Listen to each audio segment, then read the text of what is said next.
This is Kay and this is Queen Queer. So, everybody knows we are under lockdown and we social distancing. So I was thinking, okay, you know what? Let's discuss how uncomfortable it is to be queer and have to be social and be in a social space in a straight world or society. I think people haven't gotten that aspect yet of how it really kind of affects us having to go out in public and be who we are, how we want to.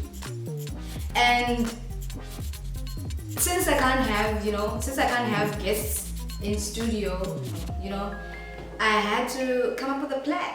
So I decided to have this conversation with a couple of my friends, and they have sent me a couple of voice notes. And to start it all off, we have a friend of mine who talks about how we have to always explain ourselves everywhere we go, whereas people should, educate themselves and stop asking ridiculous questions. And this is what she had to say. So the things that made me uncomfortable in a straight environment or a place just where there aren't any queer people, it's just the lack of understanding that straight people have for queer people. I feel as though we're living in a world where you need to educate yourself about these things, and even if you're straight and even if you're homophobic or you don't believe in same-sex marriages or anything of that sort, you need to be open-minded and understand that these things are around you. There are people like that. Not everybody is straight. So it's just the questions that I think make me uncomfortable. Even just the way that sometimes they act, questions like who's the man in the relationship when it's two girls, questions like how you guys have sex, questions like how are you bisexual, you should just choose whether you like girls or guys, how is it that you have an emotional connection with a woman, how is that possible, just questions that just need a person to sit down and educate themselves, because I cannot be answering the same thing all the time, because these are questions that have been asked one too many times. It's a lack of understanding, and honestly a sign of ignorance. I think that people should really be open-minded and stop making it seem as though everybody is straight. Not everybody is straight, and those questions are very offensive. They're not questions that need to be answered. It's offensive. We're both girls in the relationship. There's no need for you to ask who's the man and who's the woman. We are both girls. You can see it with your own eyes. So those are the things that make me uncomfortable. So you see, guys. As she said, there really is no space for us to be. It's 2020. We can't be talking about the same thing over and over again. If you really are interested and want to know, go Google it. I mean, it's not that difficult. But you can't randomly just be asking questions that have been asked to death. And we can't be answering questions like this all the damn time. It's really irritating, to say the least.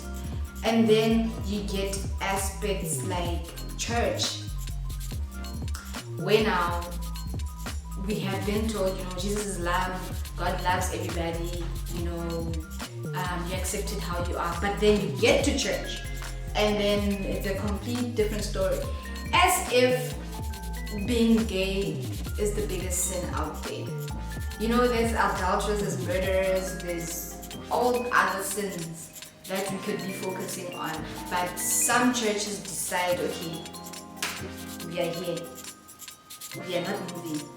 Which makes it difficult for queer people to be believers. I think that's why most of them are even atheists. Is because why bother? If you are preaching this thing that Jesus is love, Jesus loves everybody, we are all children of God, but then you go around and be judgmental, that doesn't really resonate in what you're trying to say. And it makes it really difficult for queer people to be religious, to have faith in, God, Allah, Muhammad, it makes it difficult because there is no space for us to kind of be comfortable in a church environment. These things have other effects as well. For example, one of my other friends had this to say about emotional. Besides being now outside, now we're doing an introspect. This is what he had to say. For me, I've never been in circumstances where I felt unsafe physically. But I think emotionally, mentally, and self-esteem wise, it has always had an impact on me, growing up, knowing that obviously you're different and being called names and stuff like that. And some of the effects I'm now dealing with them even in my 30s, where I've always felt small, so even in my 30s, even in my workplace environment, I'm that kind of person who's always afraid, to take a stand or to lead or to express myself or to express how I feel about certain things, because then I've always been that kind of person who was always bullied into a corner. So even when it comes to me stating my claim work-wise, having arguments, work-wise, literally you can step all over me and I'll allow it to happen, because then I've always been that kind of person who's always been bullied and made to feel, less than and stuff like that. So I don't think there was physical endangerment per se, but I think emotionally I'm still carrying the scars even up until today, and I've seen that, as old as I am, I still feel small. I still feel scared to do certain things. I still feel scared to stand my ground, even in my friendships, even in my relationships. I've seen that, I let certain things, just go, because then I've never been the kind of person who grew up fighting for myself, because it was always them against me, and I was always overwhelmed by the numbers. So yeah, I think that's just it. I think for me it's more emotional. So you can't really physically measure it. But emotional wise, you can see that there's a gap, and I'm just trying to catch up. But it's almost like, the scars of the things that happened back that are now manifesting now. So, it really is, everything and anything can trigger those past things that happened way back. As he said, it started off small, building blocks. It started, as you were a kid, people saying certain things around you at school, in your neighborhood, probably even in family. I'm sure that's why most queer people don't even go back home when it's time for, your Easters and your Christmas. Because why would you go back into a homophobic space? These things have effect on people. It doesn't make it easy for you to now come out of your shell when you have to now in a professional space where you have to take charge and take lead. Because now, as you said, it kind of molded you. These triggers, these little building blocks, kind of molded you into something that into someone that is not completely themselves. Because you're always on guard, you don't know what to do, when to do it, and it also happens when you go out in the streets. For example, you be out with friends, and then maybe an altercation comes up. But because now I'm talking now from a self-experience. Because now you are stud or the man, it's expected of you to now start, being rough and be aggressive.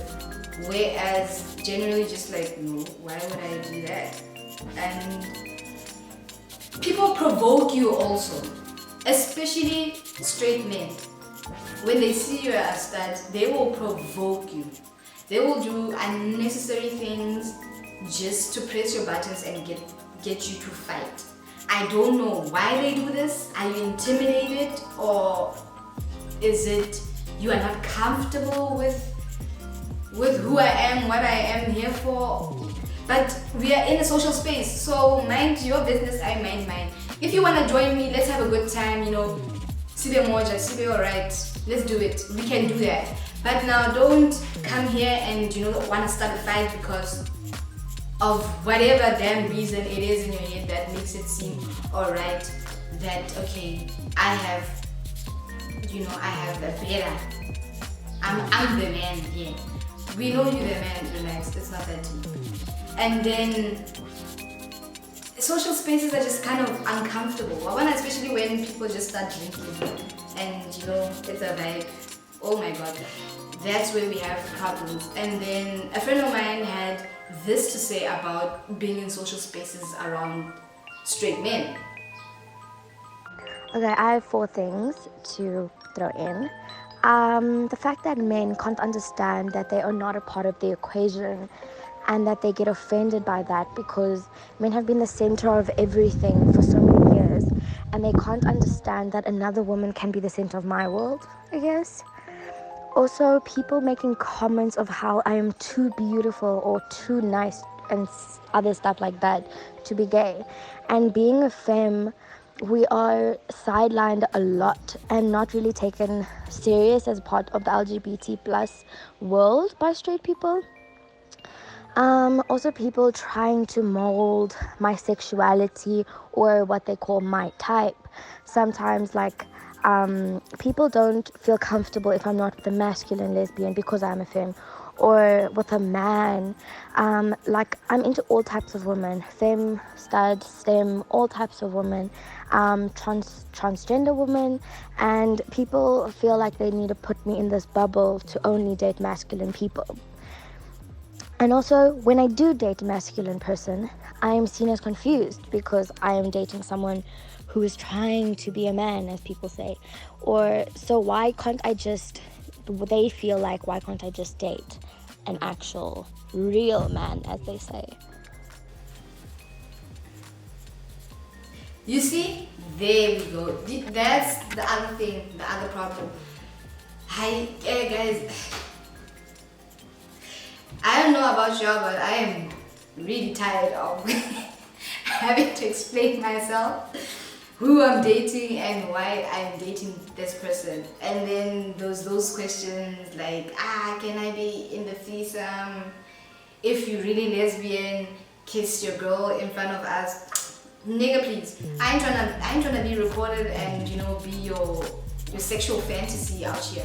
I'm here with my girl and that's what we gonna do. We gonna have a vibe. Same way you here with your girl or side piece or something. Let's get it. Let's just have fun, guys. It really doesn't have to be that deep. But why is it so important what this person is doing with their life and sexuality and sexual orientation? Why is it so important?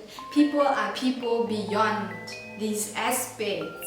If I am here in a public space, at work, church, what have you, take me for what I am, who I am, and let's keep it going. We are not out here to be your charity cases. I am not trying to make people feel sorry for us, we need to be cradled. No, I'm just trying to, make you see and walk a mile in our shoes. It really is not easy for us to maneuver in a straight world. And I think now it's time we get it right. Just let people be. Let's just be friends, marry, happy, how kumbaya together, whatever. I mean, come on, we have bigger problems in the world than homosexuality. Let's be better people, guys. I mean, damn. Anyway, guys, this was a social distancing episode of how queer people find it difficult to maneuver in a straight world. As you can see, I'm wearing another shirt from our apparel. You can contact us on social media and we can hook you up or something. You understand? You did. So, this is Kay, this is Queen Queer. Peace.